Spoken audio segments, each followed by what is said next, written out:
Magandang hapon sa inyo mga kapigmate. So ito yung mga alaga natin after 1 year. After 1 year. So, ayan. So manharvest na natin yung mga itlog nila. Ayan. Tapos ito naman, ayan, meron tayong bagong dating dito mga kapigmate. Ayan, ito yung bagong mga dating natin. So ang gaganda oh. So, kaya lang hindi pa sila nangingitlog.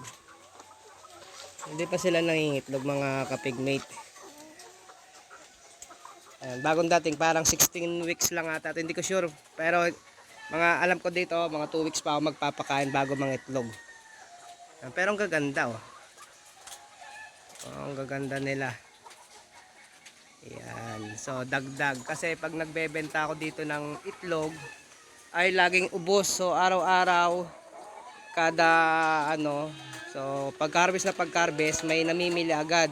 May nagpapadeliver din sa akin. Kinukulang tayo ng itlog. Kaya nagdagdag na ako. So ito yung dinagdag natin. So 48 heads din to. Isang set. So kagandahan lang dito sa setup na to mga kapigmate. Ano siya? Mukhang matibay. Mukhang matibay siya mga kapigmate. Oh. Ganda ng kanyang feeder. Yung cage niya ito nagustuhan ko dito. Masyadong ano. Ang ganda ng pagkakagawa. Matibay. Yan. So may problema lang tayo. Itong mga takip lang nila natatanggal. Namamalayan ko na lang natatapon na yung feeds kasi wala na palang takip. So gagawa na lang natin to ng paraan para hindi matanggal tong mga takip na to. Yan. So ang presyo nito mga kapigmate, isang set nito ha. Kasama yung mga manok. Itong pagkakabili ko po dito ay 35,000. Pa-birthday po sa akin ng asawa ko. Ayan. So 48 heads po yan. Kada isang butas, 4 na piraso ang laman. 4, 4, 4, 4. 4, 4. Ayan, puro 4 po yan. Sa isang hilera, mayroon siyang 4 na butas. At kada butas, mayroong 4 na manok. 3 patong po sila mga kapigmate. So dito naman sa kabilang to, ito yung galing sa Taala Farm.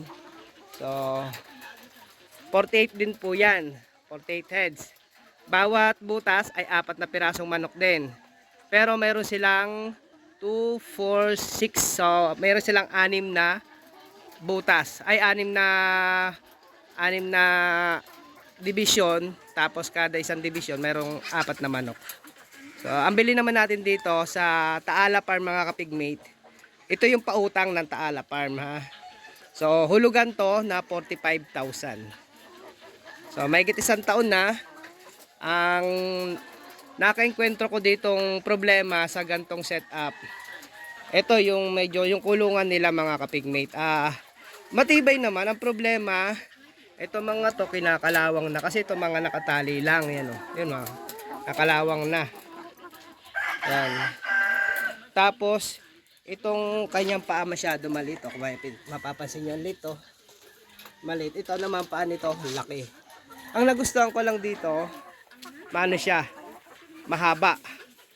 Sa maliit na espasyo lang. So, medyo mali lang yung simula natin kasi ang target ko, 2 gantong set. Set na parehas ganito kahaba. Sa iba tayo kumuha ngayon ng manok. Pero mas maganda naman, ang problema lang dito mga kapigmate, alam nyo naman tayo, masyadong matangkad tayo mga kapigmate. Hindi ko abot yung lagay ng pagkain. So malalagyan naman, kaya lang hindi ko makikita kung may pagkain pa ba o wala. Kasi napakataas. Hindi kagaya na tanaw ko lang kung may pagkain or wala. Pero yung dito side, ang taas. So ayan. So, bali dito sa mga to, mga 2 weeks pa tayo maghihintay bago mangitlog to. So, napaka bait pa ng mga kinunan nito natin mga kapigmate.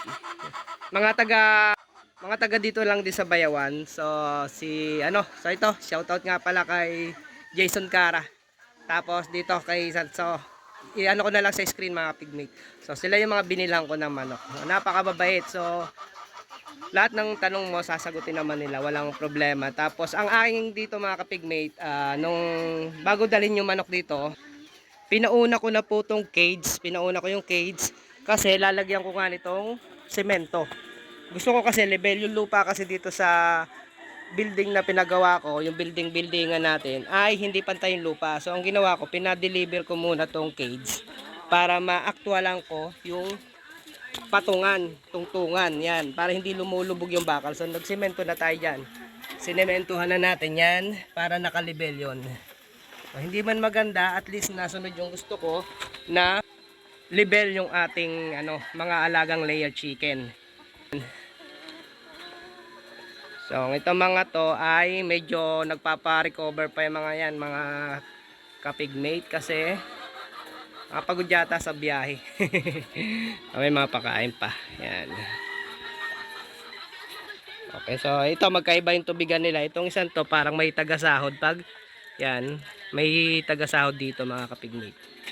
Ito namang isa ay nipple lang to. So, yan yung drinker nila oh. So, ayan oh. Oh, yun. Nipple lang. Ito. Nipple lang. So, ayan lang mga kapigmate. Pinagyabang ko lang yung ating alaga. Pinagyabang lang mga kapigmate. Ang yabang-yabang. Ayan. So, ayan lang mga kapigmate. Magandang hapon.